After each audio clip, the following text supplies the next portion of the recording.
Okay, so next unit in the input modeling lecture or unit, or next lecture in the input modeling unit. So this week is lab 8. So this is sort of a trial run for doing input modeling. So in this lab, we give you a bunch of data, so just sort of a spreadsheet of different types of data, and then we ask you to fit input models to those different data, discover things about those data, and so on and so forth. The data that we've generated for you is supposed to be data that looks like a lot of the types of data that you'll gather for your final project. So so there might be inter-arrival times or even just absolute arrival times that you could generate inter-arrival data from by taking differences. There's counts, and so on and so forth. And so these are the types of things that you'll probably end up doing. So that's why we kind of give you the practice for it here in lab 8. So then next week, there's not a formal lab. Next week, that lab time is meant to be sort of an open lab for you to take some data for that input modeling report, which I'll talk more about here in the next slide. But so basically, instead of whatever hours of the week that you normally use toward a lab, use that to work with your group to go somewhere, to go to your system and gather a little bit of data. You don't have to gather all of the data, but you want to gather enough data so that when your input modeling report, you can show evidence that for certain inputs, you've gone out and we're able to pilot the collection study and be able to actually fit some of those things. So it gives us, gets you sort of some momentum going in doing that input modeling. Then after that, labs 9 and 10 are on our regular weekly schedule. Those are more advanced topics in ARENA. And then the rest of the semester, there won't be any labs after lab 10. So those are treated as open labs for final project modeling help. So I will ask the TA to still show up at those times, unless he makes an arrangement with you otherwise, like, oh, I'm going to do Zoom office hours or whatever, we're going to treat those as office hours. But if nobody shows up during those lab periods, in the first 15 minutes or so, then you might be free to leave. But we're basically trying to provide you time to have more face time with me and with the TA, so that you don't have labs to worry about, but you'll have time to meet with and ask questions and just generally work on that final project. So that's kind of the schedule moving forward. That final project, it's 20% of the grade here, so you can view it as sort of an alternative to a second midterm, but it's going to be graded a lot easier than a second midterm. So there's the deliverables for that, are like I mentioned, that input modeling report. But your so, and I think, yeah, so I'll get this. So the first deliverable, though, is this names of team members, which is due this Friday. So already some people have started to submit that, and I appreciate that. As you submit those, I can start sorting you into your Canvas groups. So this is the one assignment where every individual in the group has to do it. Once I get you in your Canvas groups, then the other deliverables, only one person will have to upload, and it'll be uploaded as part of a group assignment. But I need to make sure that everybody agrees on who's in their group. So everyone make sure that you submit that. And so I've got the due date on Friday. I've added a little extra availability, so I have time to bug people if they're not on there. There is a Google Drive spreadsheet on Canvas in the final project module that people have started to add their names to. So if you have 3 people in your group, you're looking for a fourth, or you have 2, you're looking for a third and a fourth, or you're just having trouble finding a group, that is meant for you to go and add your name and some contact info so that you can make that match. Once you've made the match, please remove your name from that spreadsheet so that people know that that isn't there. Other ways to find group members, back when we made lab attendance mandatory, it was, everybody, you show up in lab and you look for people there. There is a comment in the names of team members that ideally your lab mates will come from the same lab section, because that way I know that all of your lab mates have that time on their schedule that agrees that it's time that they could meet and so on. But now we're much more flexible, and so I'm less worried about that. But if you do happen to team with people that are outside of your lab section in this names of team members assignment, I ask you to sort of confirm that that you're going to have to find a time to meet that's outside of the normal class times that we've provided. So find your team members. Again, that's due the end of this week. I'll add a little bit of wiggle room. I know it can be hard to find team members, but I really want you to do as much as you can to try to find team members on your own, so that towards the end of the week, when I look at these things, I don't have to start doing a lot of sort of arbitrary matching of, well, there's a couple of 3-person groups and a couple of singletons. Let's pair those up. Other assignments, so ICAs are still available. The next homework, this actually used to be called homework G3, but I realized that I kind of am using a lot of information from lecture H, so I called it homework H, which basically means it formally is released one lecture later. But I still give you 2 weeks, so that because it involves material from both Unit G and Unit H. It will be, I haven't released it yet because I still need to update it, but it will be released, I guess, a week from today, at the latest. So hopefully sooner than that. That because I just renamed it G3 to H, some of the help things that I posted along with it, if you drill down into like the video for how to do the power analysis, for example, you might notice at the top of the uh, the grid paper that I'm using to sort of do the power analysis, it says G3. That's the reason for that, is just that it was renamed. But then the last homework, which will be after that, will be homework J2. That is the final homework of the course. And this is one where we collect some ABET metrics on. So that is the one homework. Remember, I have this new policy where we'll drop your lowest one homework, except for homework J2. So J2 is one that your score stays regardless of what it is. So, and that's also one that a solution set won't be released for because we collect ABET metrics on. It's the only arena related or arena based homework assignment. So it's meant to sort of be a synthesis, a kind of practical application of how do you use arena and some concepts from the class to kind of bring those together. So it'll feel a little bit more labby, but yeah, so it's meant to kind of be a practical assignment that helps us assess a bunch of things for ABET related reasons. So that's why you won't drop it. So at every lecture from here until then, I'm going to remind you that it cannot be dropped, so that, make sure that you make an attempt at homework J2. And then otherwise, keep thinking about your final projects. Again, names of team members due Friday. Then about 2 weeks after that, the input modeling report is due. So that is, again, the idea is that once you form your teams, so you hopefully know your teams by the end of this week, then next week you can work with your teams to say, let's at least initially plan to do this particular system. Maybe it's a bank, maybe it's a Safeway, maybe it's a Fry's, maybe it's a Chipotle or a Starbucks or whatever. And so if we plan to do that, then let's then go to that system and spend an hour there and collect some data, and to see how feasible it is for us to collect data on some of these input variables that we've identified that we're going to need in our model. And that's the stuff that you'll need for this input modeling report. The input modeling report is a relatively short report, but it's something where I at least want to see at least one attempt I want you to list all the variables, the inputs, the outputs, and so on, and at least one attempt to fit those inputs to fit distributions to those inputs. But again, don't fit distributions to the outputs because there's no real value in that. Questions? Yeah.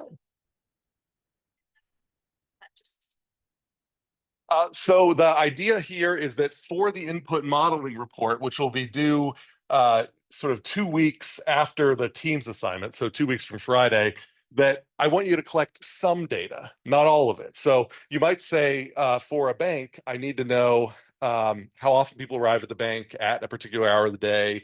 How long does it take for a teller to deposit a check, for a teller to open an account, things like that. If it's possible, even get that. I mean, in that case, for a bank, I would talk to the bank manager and make sure. Is it okay if I hang out in your lobby and take some data? Otherwise, it might look a little like you're casing the joint.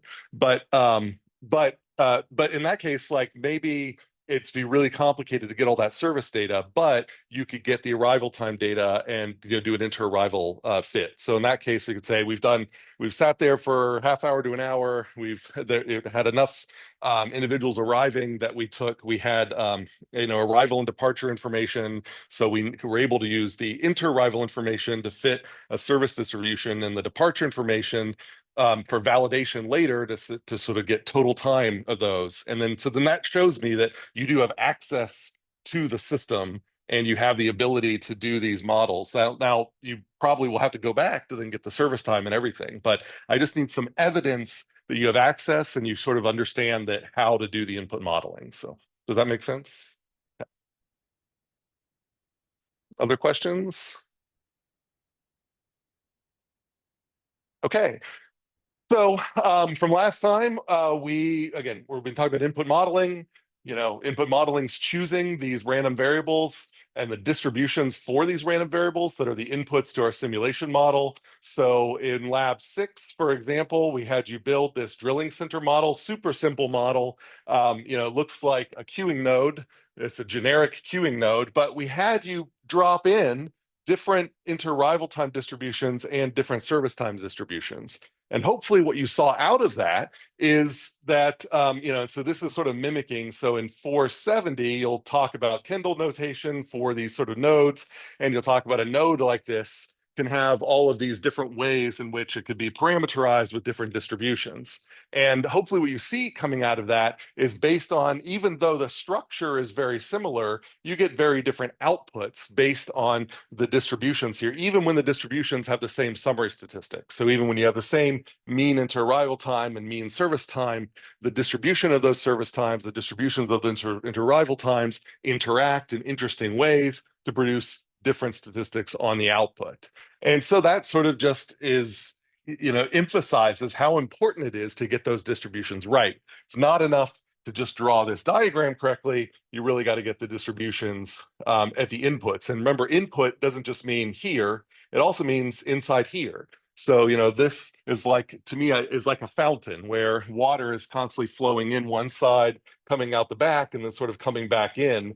And really the inputs are how the fountain looks. So it's like the structure of the fountain. So it's how it's how quickly the water arrives to the fountain, how quickly it gets pushed out of the fountain. And that's kind of like what goes on here is the inter-arrival distribution, the service distributions. Those are the real inputs to the system. What's the difference between one fountain and another? It's not the water, it's the shape of the fountain. It is how quickly the water is being pumped in and how quickly it flows out and where it flows out from. So that's kind of what we're sort of emphasizing here. So, I mentioned last time that if you're doing queuing models, that's inter-arrival times and service times. If you're doing supply chain models, inventory management models, demand and lead time are the things you're going to want to grab. If you're doing reliability problems, failure times, possibly other things too. But just in general, if you look at this and think, what operations research problem am I trying to solve here? Is it an inventory management problem? If it is, then your next question should be, do I need to grab what is the demand and lead time and where do I get that information from? Is it a reliability problem? Am I interested in how often do things fail and when to replace them? Well, in that case, I probably need to know how often they fail, and so on. So knowing the type of system guides you at least initially to what types of variables you need at least, and then you might need more on top of that. So the distributions of these, those model the real world. So in order for your system to say something useful about the real world, the input distributions have to really match. So we talked about last time, the easy part is hypothesis testing. So it's this idea that if I have this as my hypothesis, I think, that data come from this, then here are the data. Can I run a hypothesis test to sort of see, do these come from that? But, the hard part is starting from data and then figuring out which family, what distribution to use when all I have is the data to start with. So that's what you're starting to get into in lab 8, or in then the input modeling report. And that's what we're going to talk about today. So we talked last time about collecting data. So today it's about how are we going to, oh, and this is a mistake. That's me when I went through and tried to change all the G3s and homework G3s, I apparently got a little overzealous. So this should be lecture G3. I'll flip that back. But in this, yeah, I really screwed that up. That should be G3 and that should be H. So these are all done in LaTeX, not in PowerPoint, which For those of you who ever get into who get to a position where you're making presentations in an academic environment, if you go into a STEM field, you're going to learn LaTeX is the way you kind of produce documents, and you'll be really excited about it the first time you use it. And so you'll want to make your presentations in LaTeX too, because it makes the math or whatever, but don't make presentations in LaTeX because they're like really difficult to manage over a long period of time. So this is sort of getting off on a tangent. So yeah, so like when I edit these things, they're actually text files, and I search through them for certain keywords, and I do automatic replacements. And sometimes that, it's not like looking at PowerPoint where you can quickly go through and say, oh, let me make a WYSIWYG edit there. Anyways, I digress.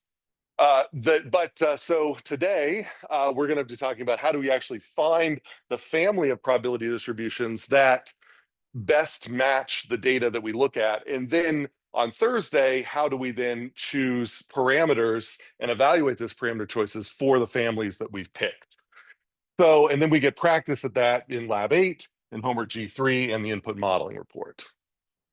Okay, so here's sort of a running example.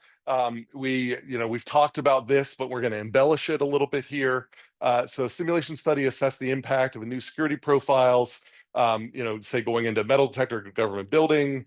As we talked about before, entities are people coming through here, resources of the metal detector, the activities, which are the inputs that we need to model, or the time to pass through the metal detector. So how do we go about starting to build this model? Well, so based on the rough description here, then I might go into Arena and I say I want to create, go into the data modules, and I want to add a type of entity called people, and I'm going to use picture.person to represent the people, and I'm going to go down into the data modules into resource, and I'm going to create a metal detector resource with a capacity of 1.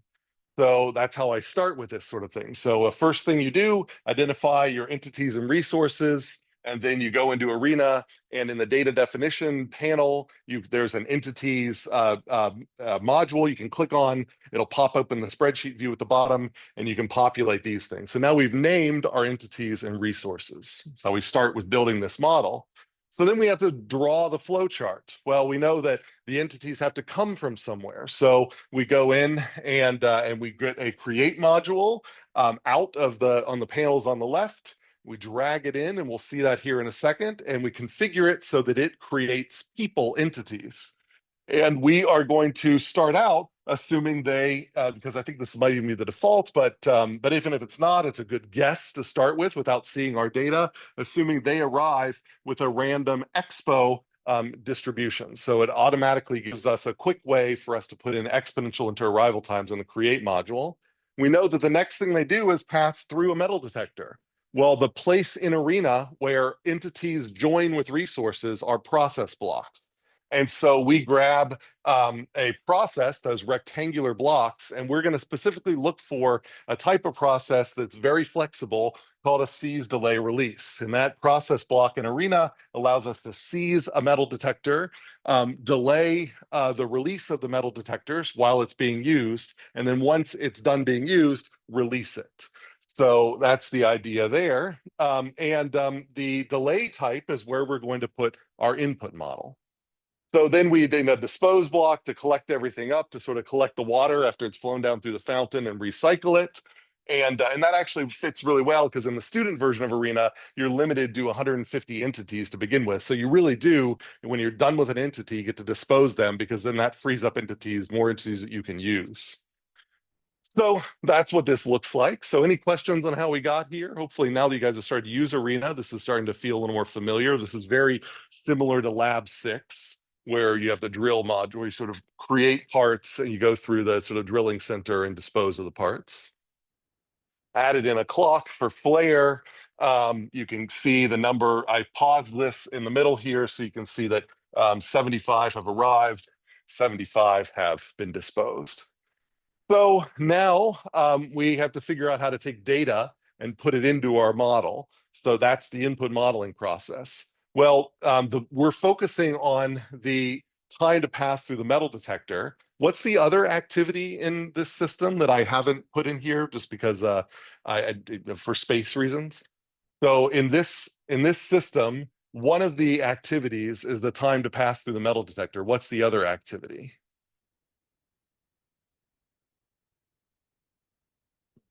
It's the other important duration that you need to model in a queuing system. Well, that's the waiting is an output. So how long they wait for a metal detector, that's an output. So that is a important, like it's like a KPI, key performance indicator, how long you wait for that. But the on the input, which is the activities or inputs, what's the other input to this system that we need to model, but I'm not bothering modeling in this example yet? The inter-arrival times, absolutely. So right now in this little exercise, I'm focusing on the service times, but the other input to the system are the inter-arrival times, which I've just assumed are exponential for now. If I were to look at those data, I might find they're not exponential. It might be that they actually go through some upstream process that spaces people kind of regularly, and then they arrive to the metal detector with maybe sort of more uniform spacing or more normal spacing. So it's not necessarily always expo on the inter-arrivals, but we're just focusing on the service time distribution here. So if we get the summary statistics, this is the same example we did before, but now as promised, trying to show how we use feedback from the data to alter the model so that we can identify new inputs that we need to properly model. So if we look at our summary statistics, so that's just mean and standard deviation, for example, so just raw numbers that come off of the data, not looking at the distribution, we see that the mean and standard deviation are roughly equal, and they roughly equal 30 seconds. Now, we know that an exponential distribution has a mean and a standard deviation that are tied together. It's a one parameter distribution.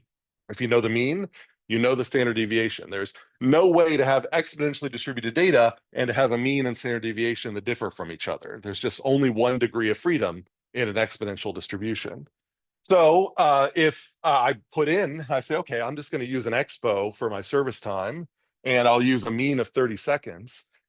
If I were to do that, then my hypothetical exponential is this blue distribution. And so this is sort of what data might look like here, these red bars, this histogram. And that seems like it's probably not right. Because if you think about if we're just talking about the time it takes to go from the front of a metal detector to the back of a metal detector, then that to me what I would think would take less than 20 seconds to do that little walkthrough. And there are quite a few that are down there, but there's quite a few that are up here as well, close to 3 minutes. And it seems like if it just seems strange that if there's 3 minute passage times, that it purely would be due to walking through the metal detector. That sort of suggests that something else must be happening that would cause these long passage times. And it just makes me think that maybe I should look at the actual distribution. And if I look at the actual distribution, it looks more like this.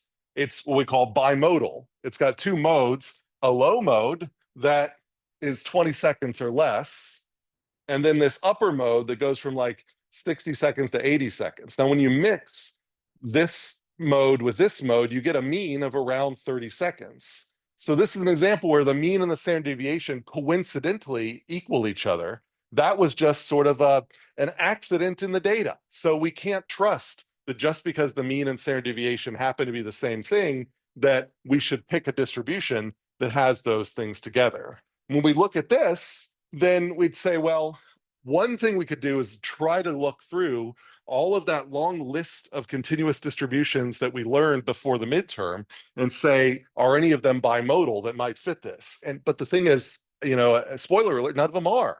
So all of the distributions, the continuous distributions we learned before the midterm were unimodal. They might have had a single peak, they might have had a peak on the left, a peak on the right, but none of them looked anything like this. So that suggests to us that either we need to come up with our own distribution and then use the inverse transform method to implement it in ARENA, or a simpler and probably better way would be to try to understand if there is a more fundamental structural process generating these two peaks that allows us to separate the peaks and fit a simpler distribution that we do know to that one and another distribution to that one. So when you see multimodal data, your head should go to thinking, it's really difficult for physical processes to easily generate multimodal data in a way there's no central limit theorem for multimodal data. So that suggests maybe each mode represents a different process that I need to break out. And this is, by the way, what this would look like if you didn't histogram this. If you looked at the sample CDF or the empirical CDF, you should practice kind of thinking in CDF and cumulative distribution function. Here, I think it's pretty easy to see there's two modes. It may not be that obvious when you see it here, but when you look at a CDF and you see flat spots, those are spots that represent where there's no outcomes. So you should see this and see, I see two rising areas. Those also would correspond to two modes. So if, regardless of how you plot it, either as a histogram or as a sample CDF, you should look at this and think, there's multi-modes here. So this is a more complicated problem. So what can I do? Well, if I split the data so that I've got everything under 40 seconds and everything over 40 seconds here, then these two things look like something that maybe I do know how to model. This kind of looks maybe like an exponential. Maybe this looks like a triangular distribution or a normal distribution. We'll have to figure that out. But if I split them up, it just seems like more tractable. But how do I justify splitting them up? Well, a thought is maybe I go back to the drawing board for my diagram and figure out how to embellish the diagram so that some individuals get their waiting times from this distribution and other individuals involve this distribution. And how might I do that? Well, I can think, well, maybe as they walk through the metal detector, those that trigger the metal detector go through secondary screening, and that gets added to their time. And so that addition of the secondary screening might explain why some individuals are way up here and other individuals get through the metal detector quickly. So maybe that's what I need to add to the diagram, is a secondary screening process and a probability of triggering the detector and then getting routed to that secondary screening process. And if I do that, then now I have more inputs to model. I have to model the long passage times, the short passage times, and this probability. But this is probably a better model of what's going on in the real world system. And each one of these is probably going to be easier for me to model than that ugly bimodal thing. So let's see what that might look like. Well, I'll go back and do Arena, and I need to add this stuff. So I'm going to take that simple, create, process, dispose, and I'm going to add a decide block, a two-way by chance decide module that allows some individuals to go through the simple process, but then the other ones get forked up and then they go through a additional screening process before they get an opportunity to leave. So I'm going to draw a decide block and a new process block representing this additional secondary screening. And then another dispose to collect these people after this new process. And so maybe this is what I have here. So I've chosen to do this, two different ways. Or there are multiple ways I could do this. I've made this process block and this process block both access the metal detector resource. So basically, I'm modeling all of if you get flagged for detection. So this model here is kind of out of order. So like normally when we think about how a person, they would walk through the metal detector would trigger, and then they would from there go to secondary screening. For simplicity in the model, I've said basically you can think of this detection as does this person have metal on them? And so I'm saying a certain fraction of people come into this building with metal on them, and the other fraction, come through without. And so from there, both this process is going to have a metal detector and this process. It's the same metal detector. So that's something you can do in Arena, is that two process blocks can access the same resource. If the resource is busy in this block, then these individuals will queue up and vice versa. So one way I could have done this is to have everyone go through the same metal detector process block and then split them up afterwards. And then those who got flagged would get an additional delay. But I decided in this particular case to just bundle them in the so that, or to put the metal detector in two separate processes here and bundle both the metal detector and the secondary screening inside one distribution here. That was just how I chose to do it for this. That isn't necessarily the best choice. I'm just trying to show you variations in how we can do these models. So these ones get the extra time added to them. Then they finally get through delayed entrance. These ones go through the quick entrance. So any questions about how I modified the diagram or why I modified the diagram to look like this? Does this new structure make sense? And you see now we have 3 inputs that we need to model. Yep. Mm-hmm.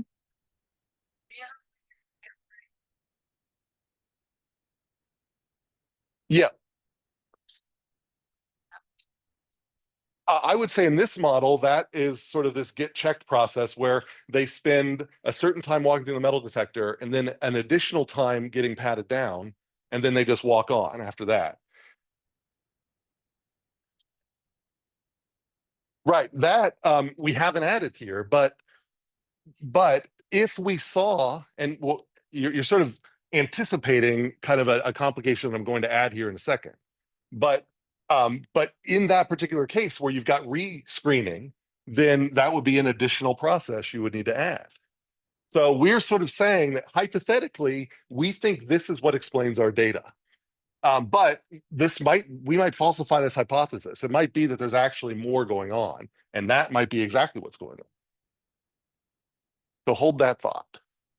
So if I build this, I can then try different probabilities here, and I can then study the delay of any individual. So I could study individually what these entities that come out of here, how long they were delayed, and these how long they were delayed. Or I can look at just overall, if you're a people entity, how long were you delayed? And I don't know if you were delayed this way or this way. I'm just looking at your total time through the system. And that's what I get down here. And the difference between these 3 plots are the probability of detection. So what fraction of people have metal on them?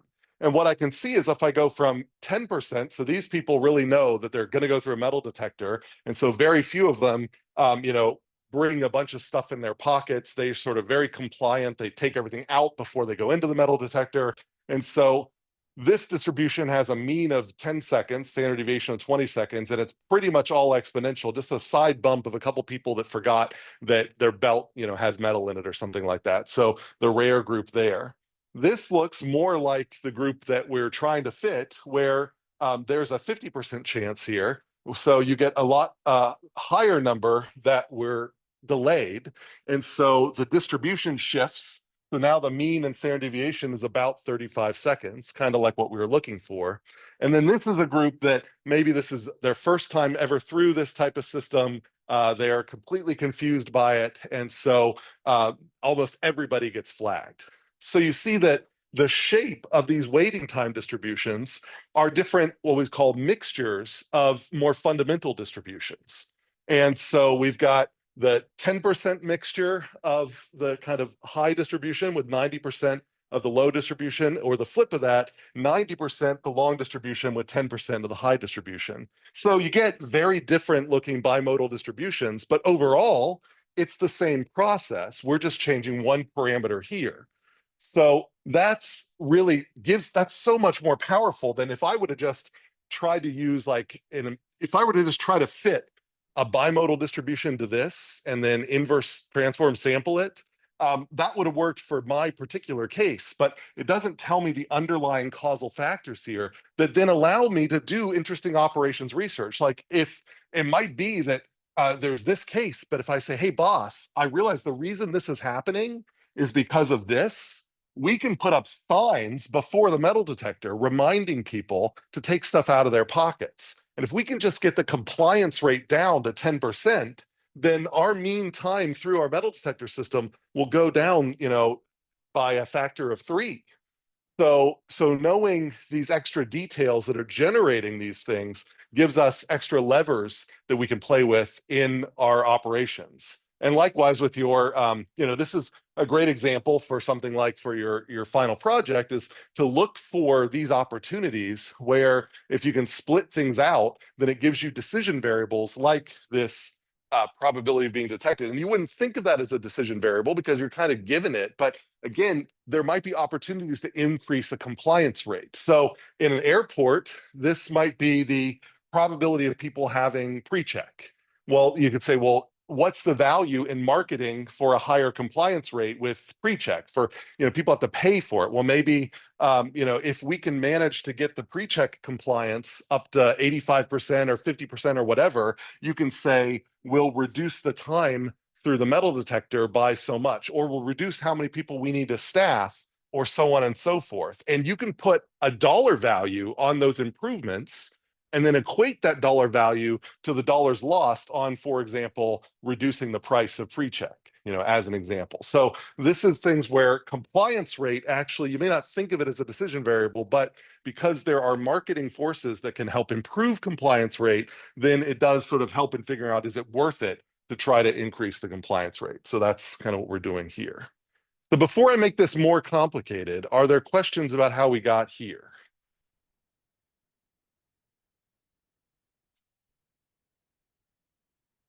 Okay. So yeah, now getting to this other question then. This is kind of takes a little bit out of the wind of the mystery here, but you can say, what if exactly I saw a multimodal distribution like this one. So histograms got more than two peaks, and the CDF has got a bunch of steps, so a bunch of flat portions here. And so we see this, and that, well, if I strip out just the lowest one, I know this is probably just people that go straight through the metal detector. But now I have to figure out, why is there this sort of comb of peaks that are separated each by, I don't know, like 60 seconds or so, that get less and less frequent. And you say, well, what might generate this? And we could come up with all sorts of hypotheses and try to test them to see if we can generate a model that generates output that looks like this. But we've already heard one hypothesis of, what if people get flagged? Those who get flagged have to go back through the whole system. Well, maybe that's what's going on here, where you've got, if this peak here is going to show up over here in a second, and this peak here is going to show up here. So these are the individuals that go through the system twice. So they have a spread of around 5 seconds or so, but they're in there for about 60 on average. And then the next peak over, or maybe actually a couple peaks, so this is pass equals 4. So these are individuals that go through the system 4 times. So they still have a spread of around 5, 6, 7 seconds. There's less of them, so it's harder for me to get consistent summary statistics. But basically, this is a very similar shape as this one. So this hint here, like when I look at this, when I zoom in on each one of these peaks, I get a hint that each one of these peaks are actually statistically identical to each other, just shifted over by roughly 60 seconds. So that kind of suggests a structure here, that maybe I only have one input, one extra input to model. Like maybe this is the time it takes to get rescreened, but the number of times you go through rescreening adds, that extra little bit of delay. So it roughly adds, between 45 seconds and 75 seconds. So if I just know how many times I've gone through, then I know that, if I've gone through once, if I've been flagged for rescreening once, I have this. For rescreening twice, I have this plus another version of this, and that gets me up to, one of these 4 times. And in fact, this is, I guess, the 4-time version here. So, but there are very few people that get flagged for 4 times, which is why this distribution is a little more sparse. So there's only 45 people that got flagged 4 times, where here there's 253 people that got flagged. So, but it's the same distribution. This is just 253 samples from it. This is 45 samples from it. So that suggests that I could build a model like this one that gets closer to this idea of rescreening, that maybe I have arrivals that go through. They all go through a walkthrough distribution. They go walk through the metal detector. That takes seconds. Then I put my detection block after it this time. Like I said, I might have been able to, where I could say, okay, they walked through. What's the probability that they actually got that the metal detector went off? Well, for those that it didn't go off, they can go straight out, in which case it's just the simple, quick passage. It's just they go arrival, walk through, dispose. But for some individuals, they get detected once, then they go through an additional get checked process. So this process here has the distribution that doesn't include the metal detector. It only includes the additional time needed to get pat downs or wanded or whatever. And then they get sent back through the metal detector. And then they go through this again and they possibly get flagged again. But because there's a whatever a high probability that they'll go through, it's unlikely they'll get flagged a second time, but some unlucky individuals will, and some third times, and so on and so forth. So if I do that, then I actually do end up getting, in fact, that's how I generated these data, by building that model. So these data came out of that, but imagine if these data came out of the real world. So you can imagine further embellishments of this, like in a real world system, if you got routed back through the metal detector, you probably wouldn't wait in line with everybody else. You probably would be put at the front of the line. So you can add prioritization where every time they get checked, it adds to a attribute on the entity, which says, how many times have you been checked? And then when you go into this queue here, in Arena, you can click on the queues and you can say what type of queue it is, and you can turn it into a queue where there's prioritization, where it will normally be first come, first served. But otherwise, if there are individuals that have higher values of a certain attribute, like the number of times they've been checked, it will pull them to the front of the line. And individuals that tie in that attribute will be first come, first served.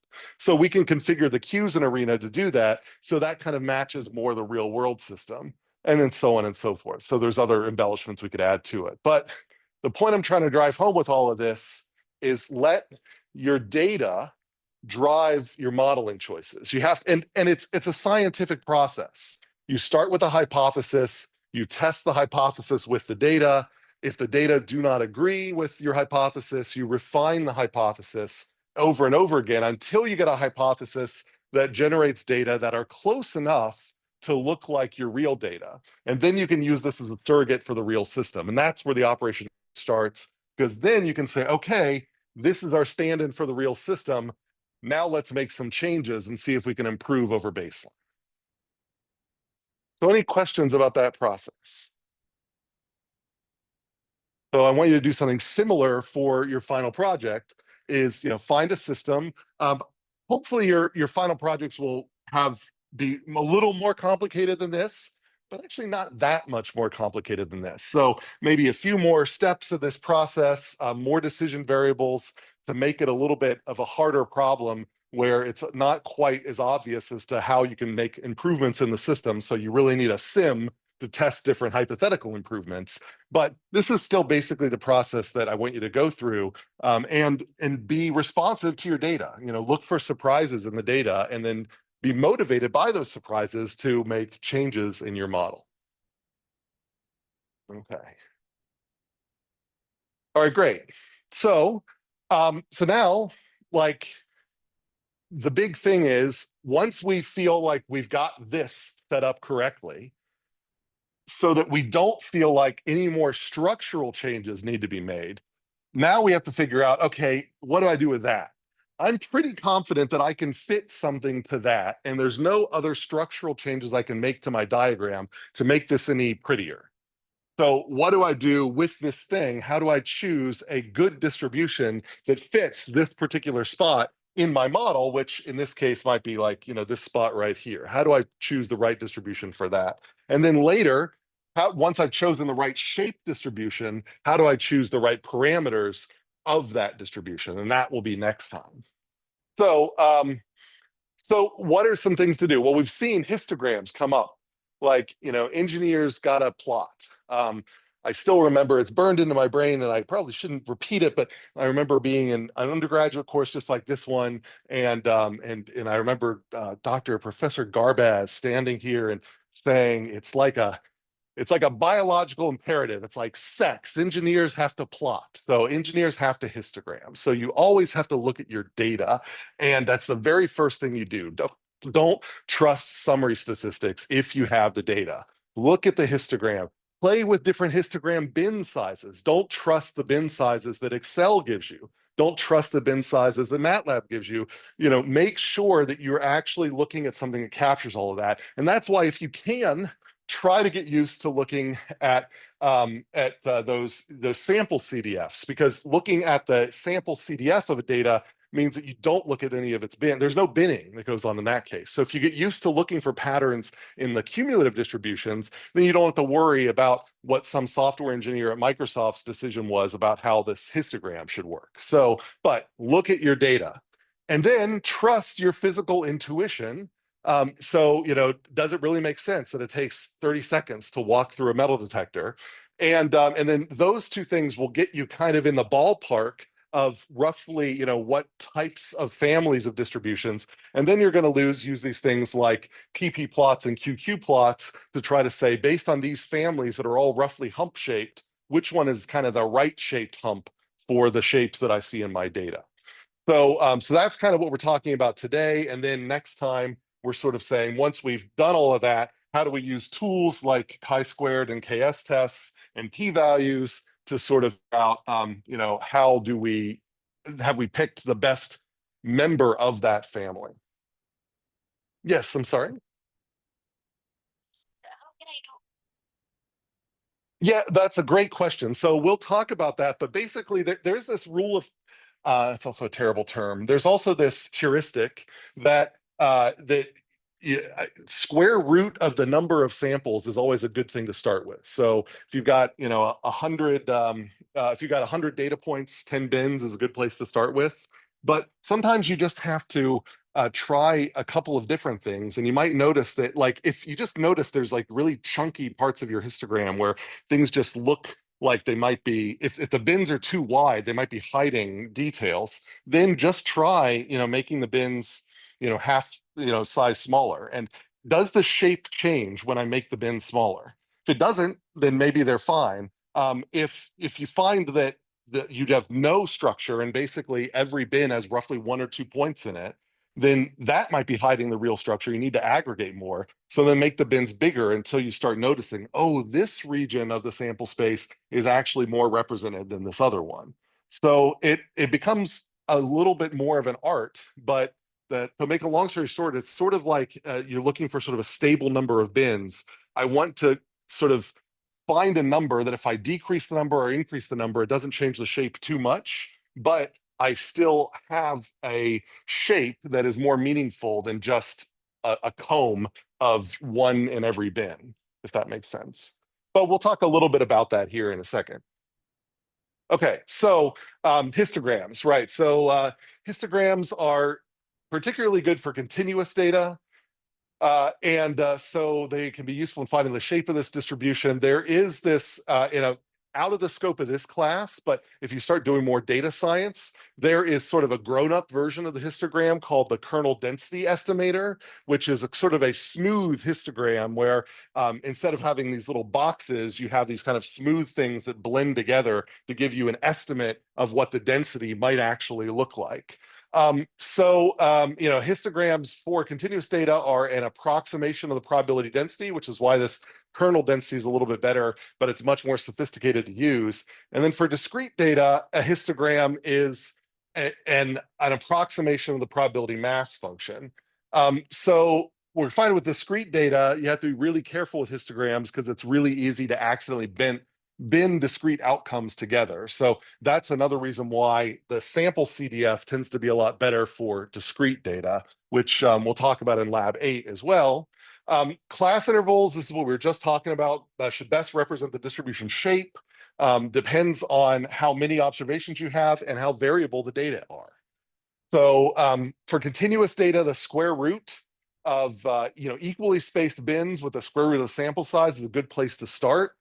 For discrete data, it's usually best to bin each outcome separately. If you know it's discrete data, there's just no reason to bin. Like if you just know there's only 8 outcomes in my sample of 10,000 data points, Well, then just put a bin on every one of those 8 outcomes, and don't group any of those outcomes together, because you're going to want to know the probability of each of those 8 outcomes. So don't just do the same histogram for, if you don't know if it's discrete data, then that's another issue. We have to sort of figure out if it's discrete or continuous. But if you know it's discrete data, don't bin outcomes together. So examples of this. So this kind of goes to this question.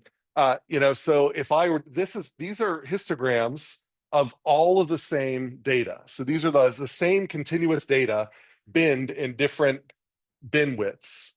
And so when I look at this top one, to me, it's not terrible, because it does show me that I've got more representation here in the middle, but it still, the representation is so light that I get a lot of noise. But in this middle one, I think I go too far, because here I do see that there's kind of an intermediate peak, and I get a lot of points in each one of these bins. But this is getting to the point where it almost looks uniform.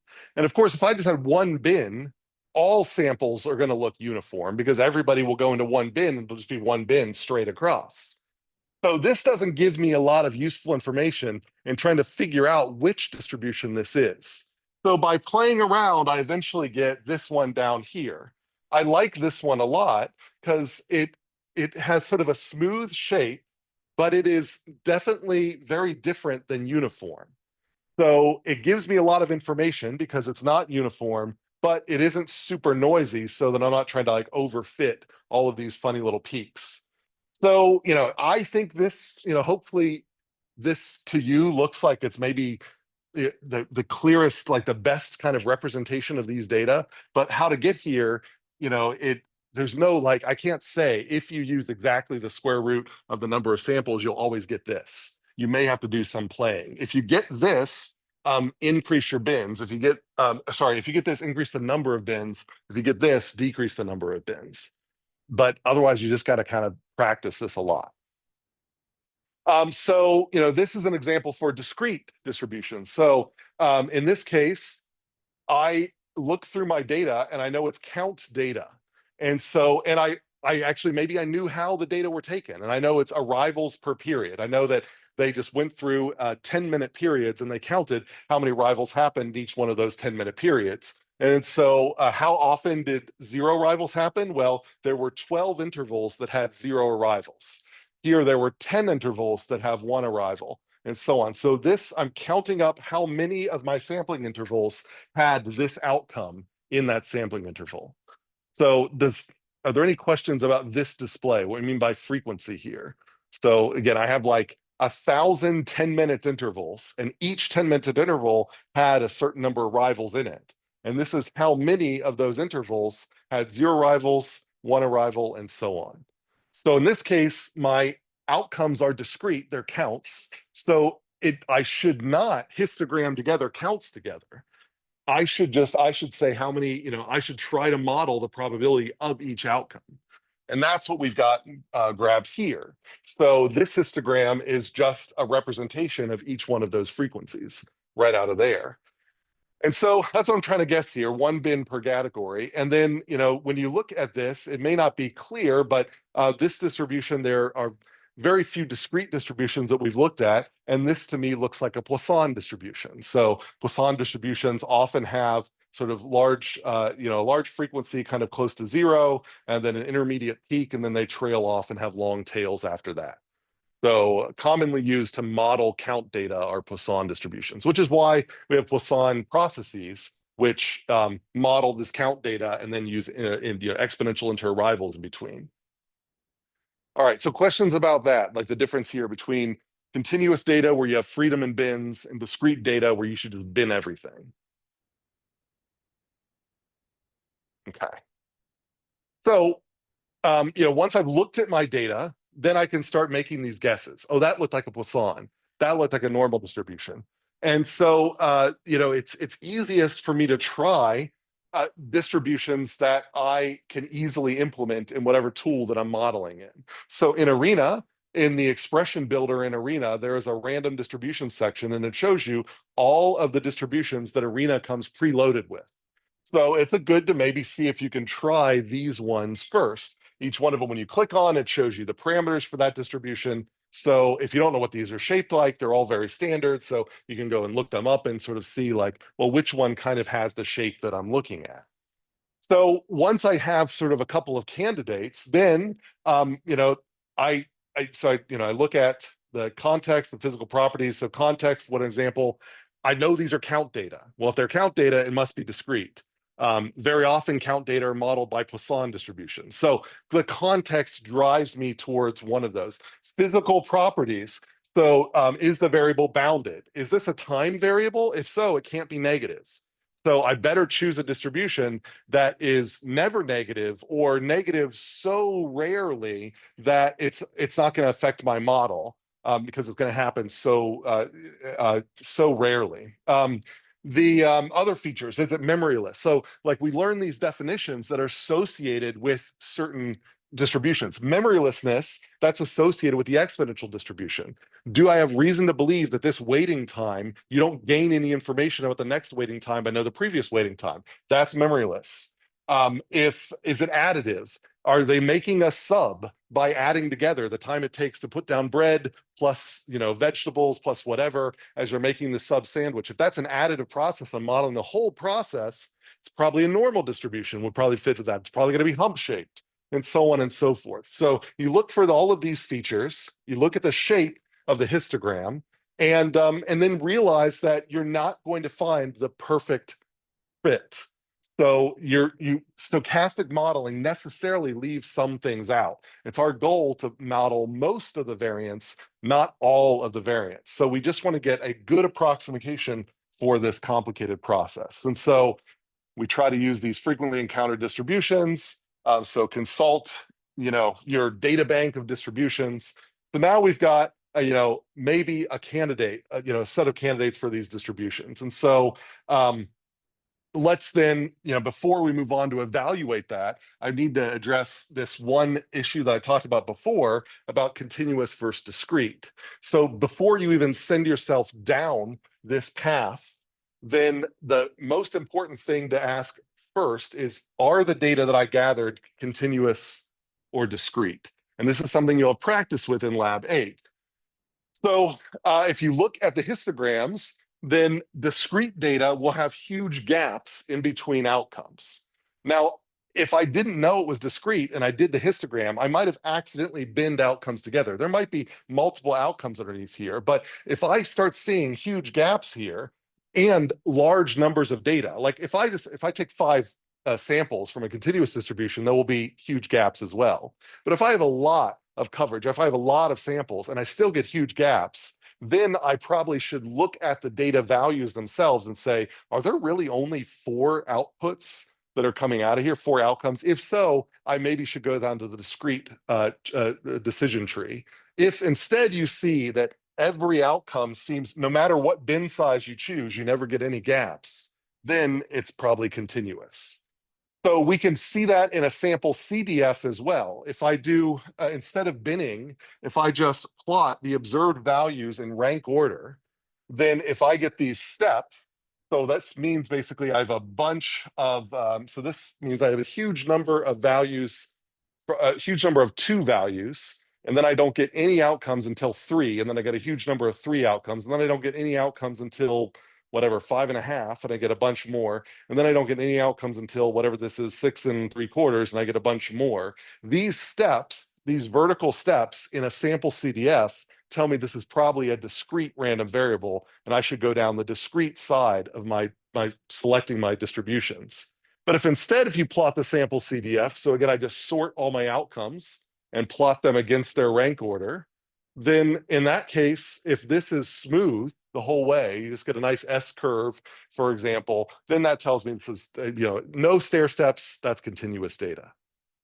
So that's like a key thing. So you're discrete versus continuous. Once you know which of those you're in, then you can go down through and think, what are all the discrete distributions I know? What are all the continuous distributions I know? And then try to use your intuition about those distributions to then drive you towards one or the other. So I mentioned these already, like a normal distribution that is additive.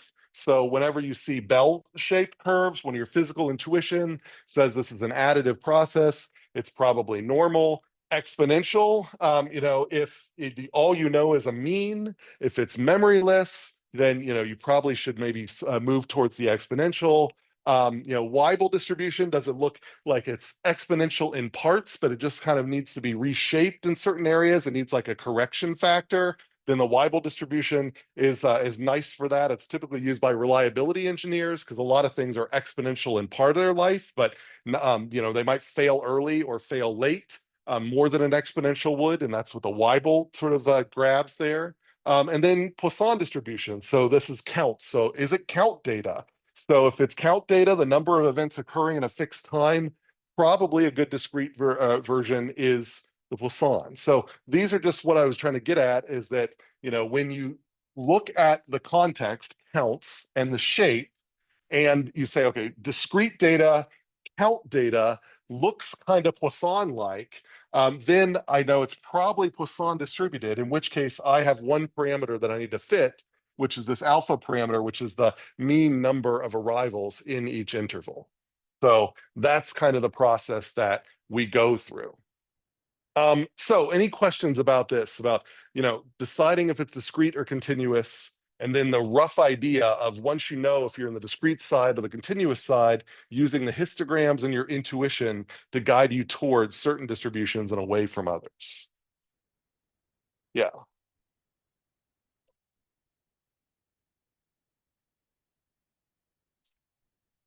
Um, well, so if it's so discrete, so like in this case, you mean like why is this discrete here? Okay. Right.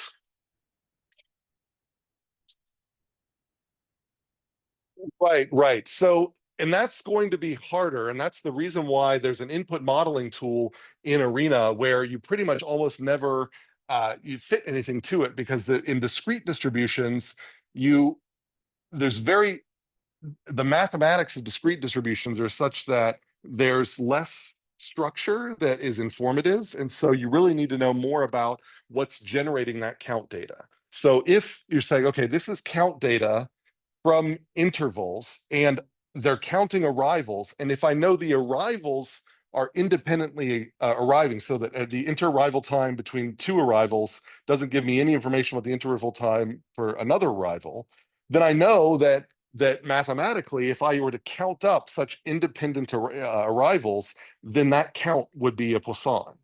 So that would be, so I'm looking for other evidence about the system, which guides me toward using a Poisson for that count. Sometimes you don't have that evidence, and you need to sort of say, well, this looks, the shape looks like a shape that I can represent if I choose a binomial distribution with the right probabilities. So I'm going to now try a binomial distribution and then evaluate its goodness of fit with a chi-squared test and things like that, which we'll get into next lecture. But yeah, you don't have as much evidence when it's discrete. Very often what you do in discrete, if it's like for example, this here, I would not fit any distribution to this. I would just say, I've got four outcomes, and this is the probability for one, this is the probability for the other, this is the probability for this, and this is, and then I would just say, I've got four outcomes with four probabilities. Done. And it's not a distribution. I wouldn't say it's Poisson or it's binomial or whatever. It's just there's four outcomes, and they have these four probabilities based on my data. It's kind of like that decision block. If 80% of the people get flagged for detection, then I just that's a discrete distribution where 20% go through fine and 80% get flagged. And so then I just model that as just a probability of two outcomes.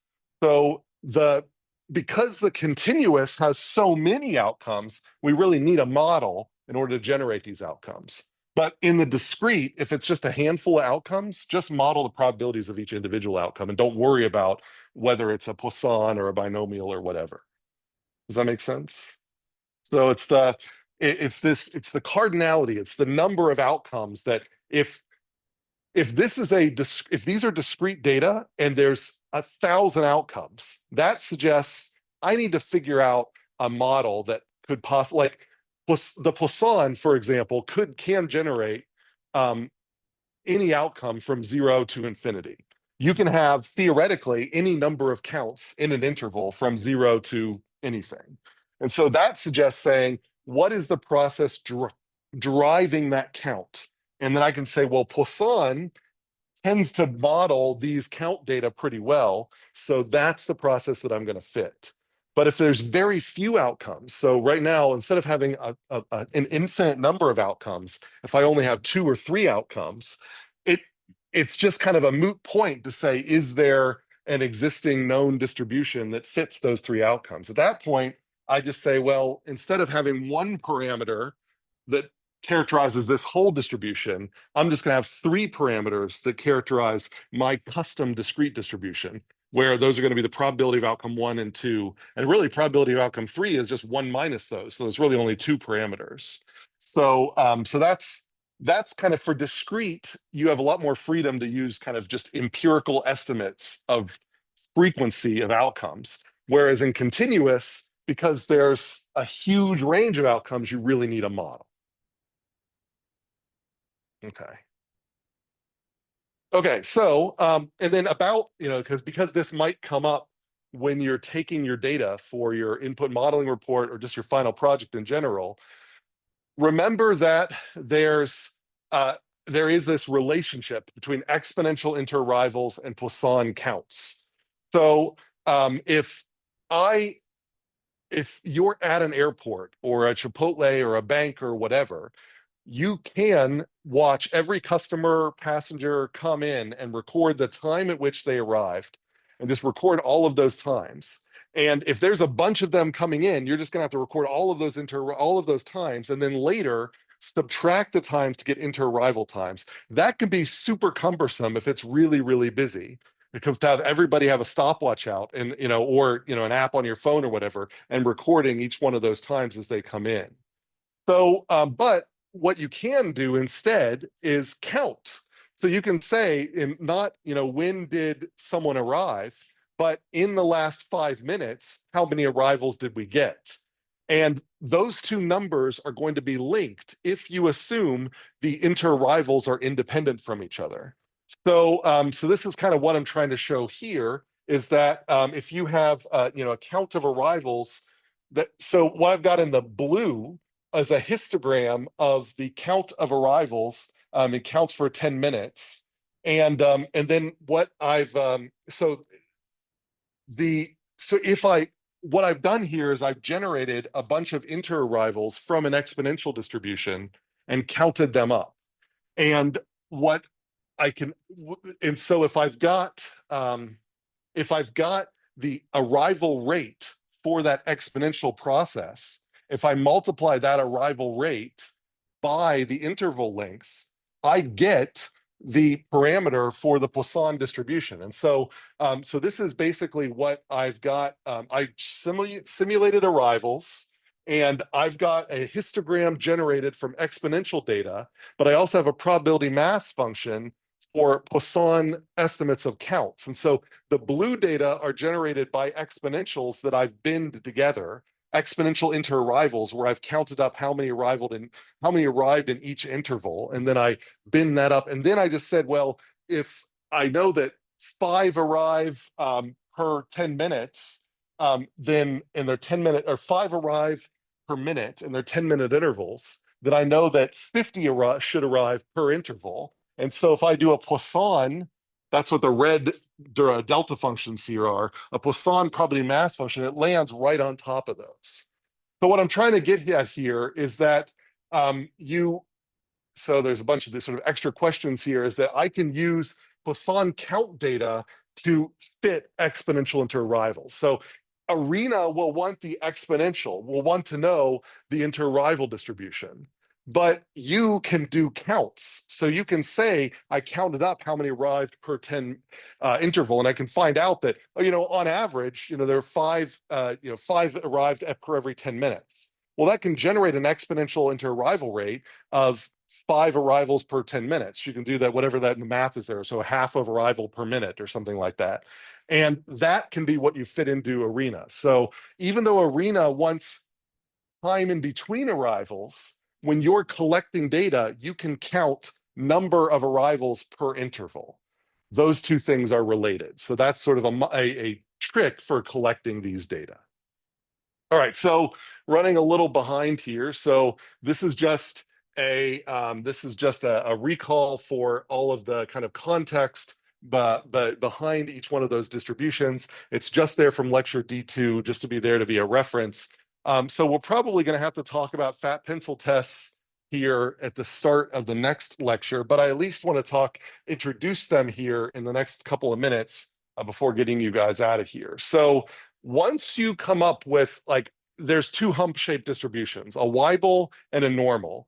And I don't know which one's better fit because they have parameters that I think by eye, they could fit my data pretty well. Well, that's when you use tools like the QQ plot and the PP plot, or these so-called fat pencil tests, to give you an idea of which family's which before even having to fit parameters to that family. So the QQ plot is the one you always do first. So what is a QQ plot? Well, you basically will sort the data from smallest to largest, like you would when plotting an empirical CDF. And then you plot the data value against the inverse, that you take the inverse CDF of the hypothetical distribution you're evaluating, Weibull, normal, whatever, where you evaluate it basically at the rank of that data point. So if that data point, and we correct it a little bit. So if this is the first data point in the order, then this becomes 0.5 divided by the total number of data. So this is basically the approximate cumulative distribution for that data point there. So you sort them, you got their rank order, you normalize their rank order, minus 0.5 just for as a correction factor, and then plot that into the inverse CDF for the distribution you're evaluating. And then you see how well they compare, and you look for a linear relationship. So this is an example here. So I generated data from a normal distribution from a mean of 5 and a variance of 9. And then I did that QQ plot for assuming I didn't know those parameters. I just wanted to see is normal in the ballpark. Then I used a hypothetical standard norm. So it's got a mean of 0 and a variance of 1. And when I do that down here, that plot, then I get all the points of my data fall on this diagonal line. That tells me that a normal distribution, so if I take a fat pencil, I could cover all of the blue points and the black line together. None of those would pop up from outside the pencil. So that tells me that the normal is probably a good family here. I didn't even have to pick the right parameters, and it fit this pretty well. If I were to choose instead, like draw data from an exponential and then try to test the normal distribution with the QQ plot, then this is a bad fitting QQ plot. So if I put a fat pencil on here, there's no way I can cover both the blue and the black line simultaneously. There's no linear relationship between that. And what you'll learn when you use these over and over again is that there are rules that as this blue line bends away from linear in different ways, that actually can tell you where you should move your hypothetical just distribution. It'll tell you, do you need one that's more symmetric? Do you need one that has more data on the left, more data on the right, and so on? So there are these rules that I'm not asking you to memorize, but I just want you to know that once you use these, you can look up these and say, well, if the left end of the pattern is below the line and the right is above, then there's long tails at both ends of the data. And so I should come up with a distribution that has longer tails and so on. So we'll pick up with this next time. So we just need to cover PP plots, and then that'll fit right now into the next lecture. So let's do an eye clicker just to give you guys credit for being here. And I'll do a short answer. And so the question is, if there are gaps in your histogram of your data, is it likely coming from a discrete random variable or a continuous random variable? So if there are large gaps in the histogram of your data, is it likely discrete or continuous? And we'll see you Thursday.